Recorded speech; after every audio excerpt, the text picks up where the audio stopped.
When a modern cowboy discovers a young Apache woman who vanished during a 19th century battle and hasn't aged a day, he must choose between exposing her supernatural secret for fame or protecting the truth that could destroy both their worlds.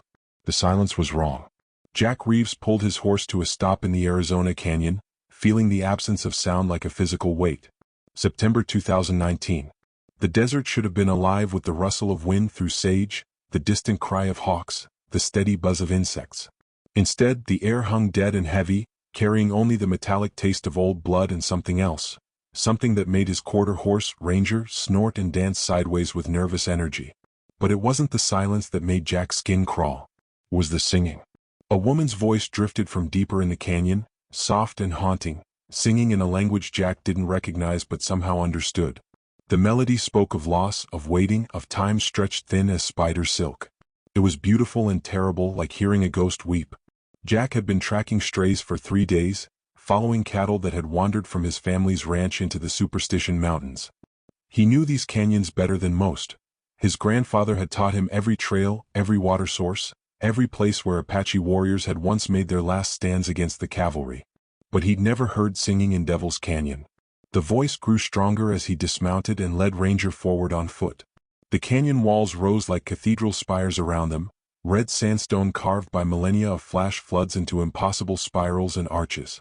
Ancient petroglyphs covered the rock faces, symbols that predated the Apache, predated anyone's memory of who had first called this place sacred. The singing stopped. Jack froze, his hand instinctively moving to the rifle in his saddle scabbard. Ranger's ears pricked forward, nostrils flaring at a scent Jack couldn't detect. Then he saw her. She sat beside a spring that Jack had never seen before, despite 30 years of exploring these canyons. The water bubbled up from rocks that looked freshly broken, as if the earth had only recently decided to offer this gift. The woman was young, maybe 20, with long black hair braided with feathers and beads in a style Jack recognized from museum displays. Her dress was traditional Apache, made from soft deerskin and decorated with intricate beadwork that caught the filtered sunlight like captured stars. But it was her eyes that made Jack's breath catch. They held the weight of decades, maybe centuries. Eyes that had seen too much, waited too long. "You're not supposed to be here," she said in perfect English, though her accent carried the cadence of another time. Jack found his voice. "Neither are you. This is private land." She smiled, and the expression was both sad and amused. "I was here before your grandfather's grandfather drew lines on maps. Before anyone thought land could be owned." Jack noticed details that didn't fit. Her clothes were pristine despite the desert environment. No dust, no wear, no fading from sun exposure.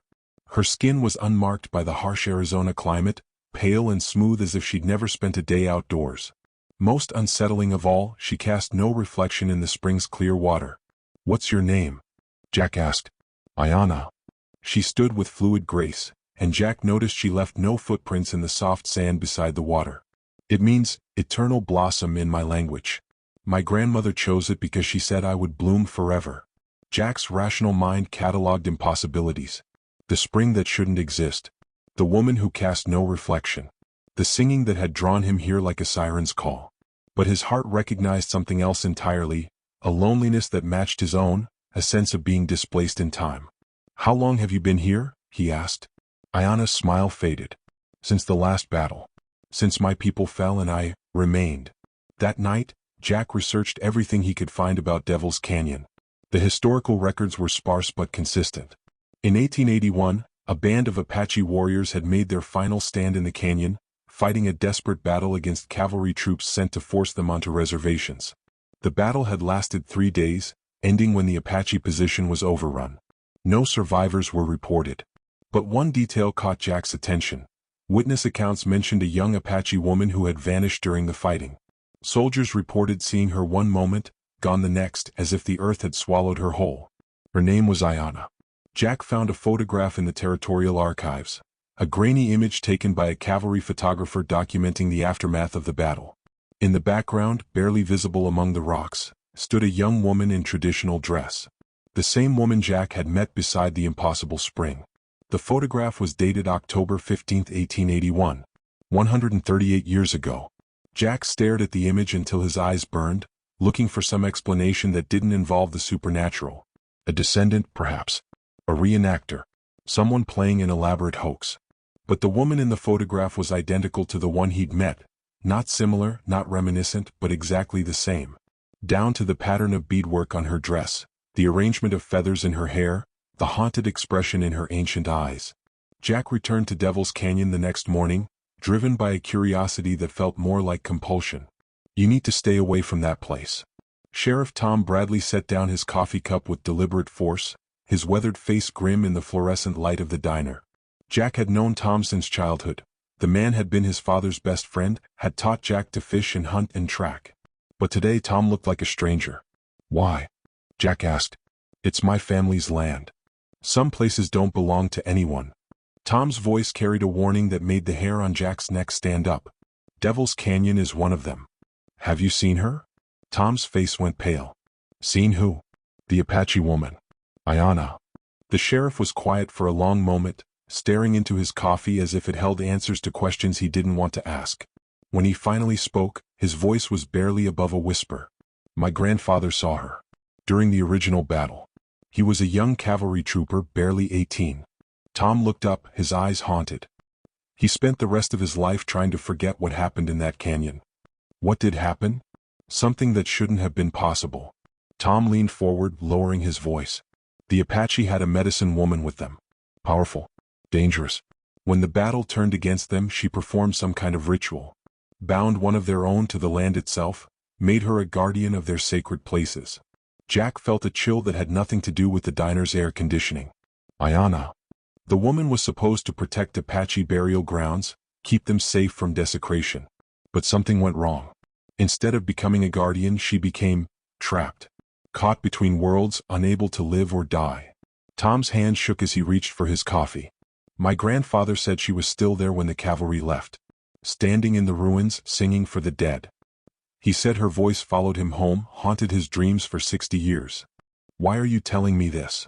Because every generation someone finds her. Someone thinks they can help her or use her or... Tom's voice trailed off. They all disappeared, Jack. Every single one. Jack returned to the canyon despite Tom's warnings, drawn by something stronger than fear. He found Ayanna where he'd left her, sitting beside the spring that defied geology and logic. But this time she wasn't alone. The canyon was filled with ghosts. Apache warriors stood among the rocks, their forms translucent in the afternoon light. Women and children huddled in the shadows, their eyes reflecting a pain that transcended death. They watched Jack with expressions of hope and desperation, as if his presence might somehow change their fate. They're waiting, Ayanna said without turning around. They've been waiting since the battle ended. Waiting for what? For someone to set them free. She finally looked at him and Jack saw tears streaming down her face. The ritual that bound me here also trapped them. They can't move on while I remain. Jack approached slowly, feeling the weight of dozens of ghostly gazes. Why can't you leave? Because I'm not fully alive and not fully dead. The medicine woman's spell requires a willing sacrifice to break it. Someone must take my place as guardian or... She hesitated. Or what? Or I must find a husband among the living. Someone whose love is strong enough to anchor me to the world of the living, to break the bonds that hold me here. The words hung in the air like a challenge. Jack understood now why she'd been singing when he found her, not mourning the dead but calling to the living. Searching for someone who might love her enough to save her. How many have tried? He asked. Ayanna's expression grew distant. 17 over the years. Cowboys, prospectors, archaeologists. Men who thought they could rescue me or claim me as a prize. What happened to them? They became part of the canyon. Part of the waiting. She gestured to the ghostly figures around them. Love born of pity or desire isn't strong enough to break ancient magic. It only adds to the tragedy. Jack felt the trap closing around him. Not a physical trap, but something more subtle and dangerous. The growing certainty that he was falling in love with a woman who existed outside of time, whose very nature made any relationship impossible. The visitors came at dawn. Jack was preparing to return to the canyon when 3 black SUVs pulled into his ranch's driveway. Men in expensive suits emerged, moving with the practiced efficiency of federal agents or private military contractors. Their leader, a thin man with silver hair and cold eyes, approached Jack's porch with the confidence of someone accustomed to being obeyed. Mr. Reeves? I'm Dr. Marcus Webb, Paranormal Research Division. We understand you've made contact with an anomalous entity in the local area. Jack kept his expression neutral. I don't know what you're talking about. Of course you do. Webb smiled, but the expression held no warmth. Ayanna, the Apache woman who's been trapped in Devil's Canyon for over a century.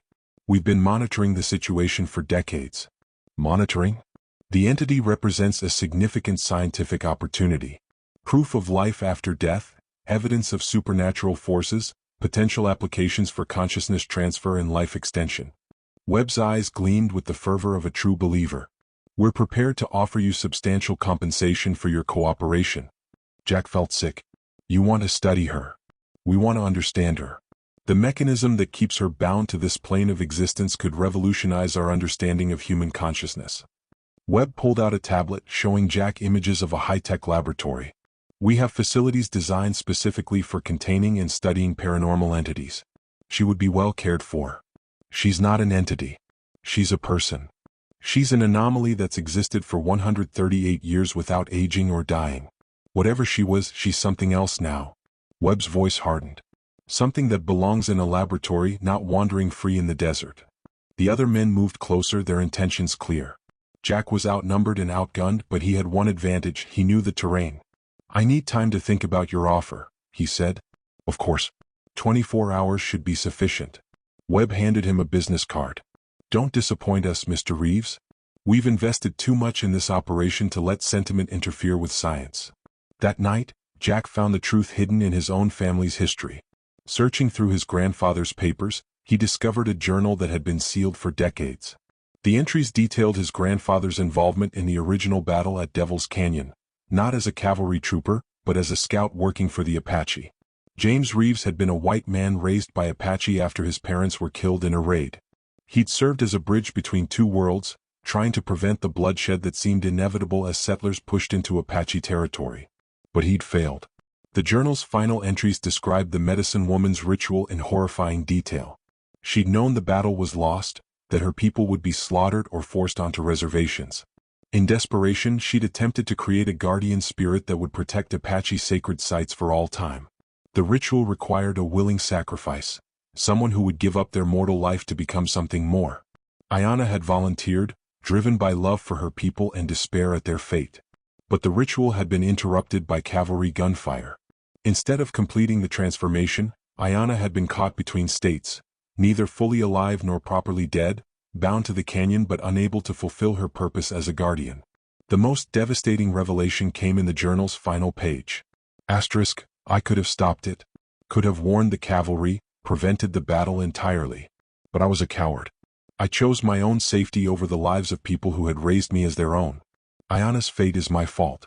Her suffering is my legacy. Asterisk, if any of my descendants read this, know that the Reeves family owes a debt that can never be repaid. We are bound to that canyon as surely as she is, bound by guilt and the weight of choices that echo through generations. Jack understood now why he'd been drawn to the canyon, why Ayanna's song had called to him specifically. It wasn't coincidence or supernatural compulsion.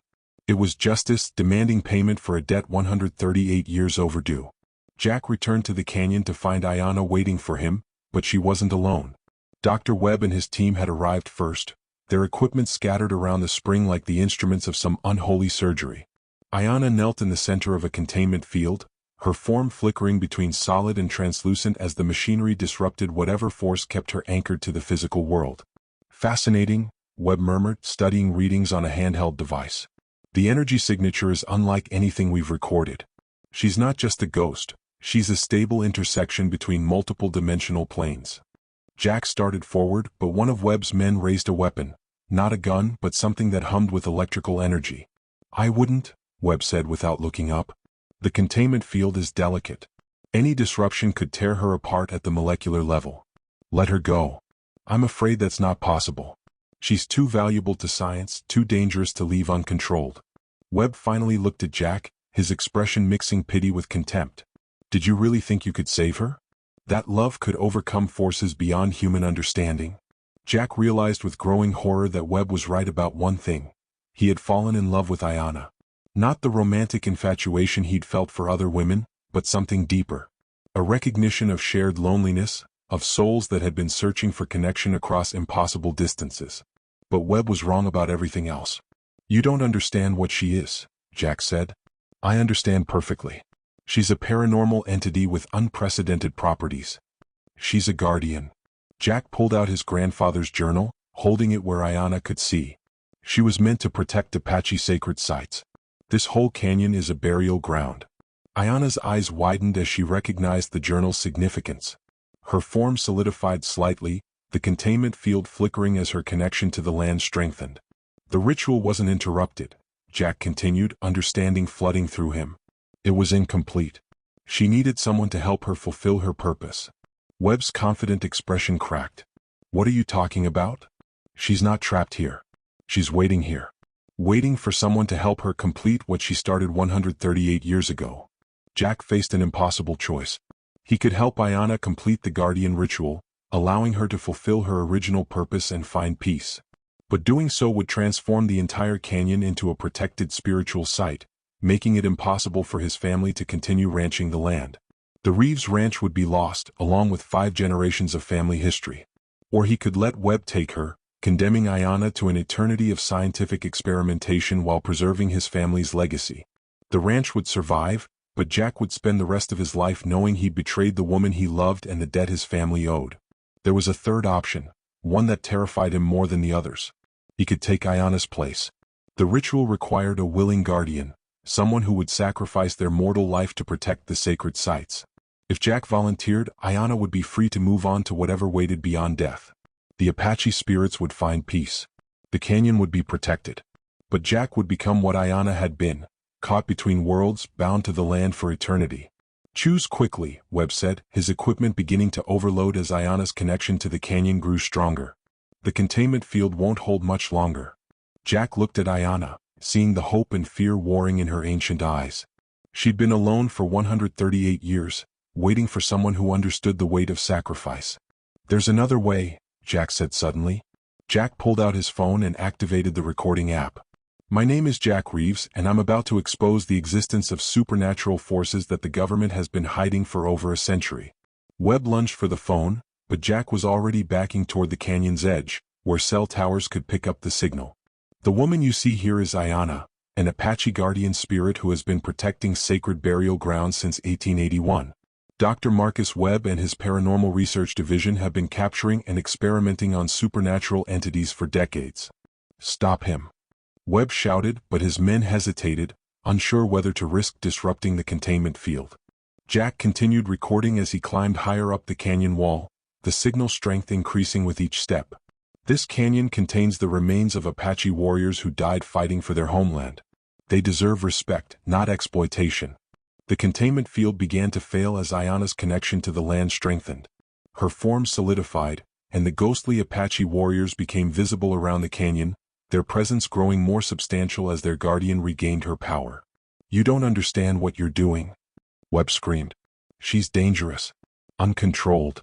She's not uncontrolled, Jack said, reaching the canyon's rim. She's free. He uploaded the recording to every social media platform he could access, sending copies to news outlets and paranormal research groups worldwide. Within minutes, the video was spreading across the internet, impossible to suppress or deny.